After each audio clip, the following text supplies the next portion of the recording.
So continuing with the properties of adjoint of a matrix, we've already seen what adjoint is, how do you actually find out. We also solved a question on adjoint.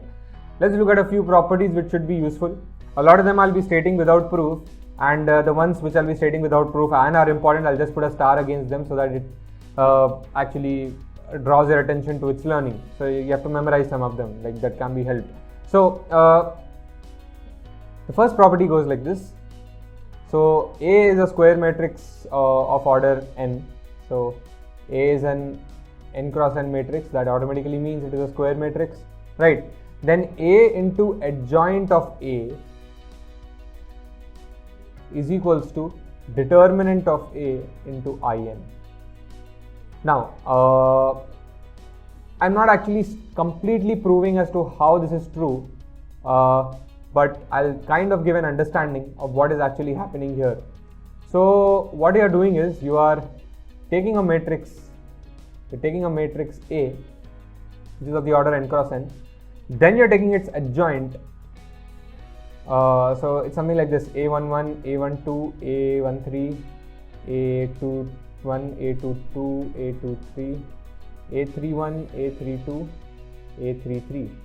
You're multiplying this with adjoint of A. That means adjoint of A is C11, C22, C33. They are there as it is. You should have a C21 here, but remember adjoint has a transpose. So instead of C21, it will become C12. And this will become C21 instead of C12.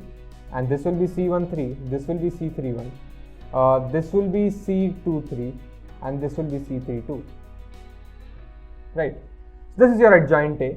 You're multiplying them.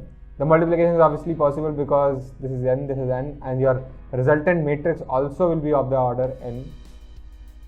So what happens here is, there is a property in determinants which is being used here, and I'm not going to explain that property but just state it.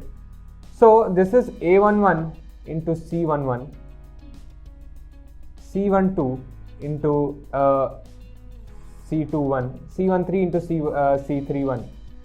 This is C12, A12 into C12 and A13 into C13. So what's happening here is, you're actually getting this particular place will be occupied with A11 into C11 plus A12 into C12 plus A13 into C13, and this is actually the determinant of A, right? So that is what when we look at the determinants chapter, that's how determinant is found. Like along a row, if I take an element and I multiply it with its cofactor, and I do that for all the elements of the same row, and then just add the products up, right? Then that gives rise to the determinant. So what you actually get here is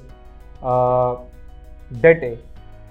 And similarly, when you check it out, at all diagonal positions you'll get det A because of the same result, but for all other positions you'll get a 0 when you carry out the multiplication. Why? Because there is a property in determinants that if an element is multiplied to some cofactor of the other element and not itself, and that's done along the same row, right? So something like this, if A11 is multiplied to, if not multiplied to C11 but to C12 or something, so what will happen here is, just look at this. So the A12 will be multiplied to C21, right, and not C12.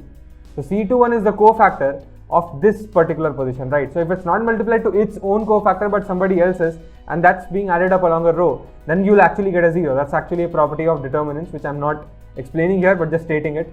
So you get det A for all, and then that's what will happen. So finally what will happen here is, your det A is taken out, and what you get is a 1 0 0 0 1 0 and the 0 0 1. So this is basically your In, like this is your In, where your n is 3 here, right? So that is how this particular property is coming into picture. Basically not complete proof, but a sort of a proof which gives you an understanding of why this is true. Let's move on to the next property now. This is an extremely important property, so I would like you to actually memorize this, because this will also help in inverse, and like there can be questions based directly on this property. So just a sort of an important property. Let's move on to the next one.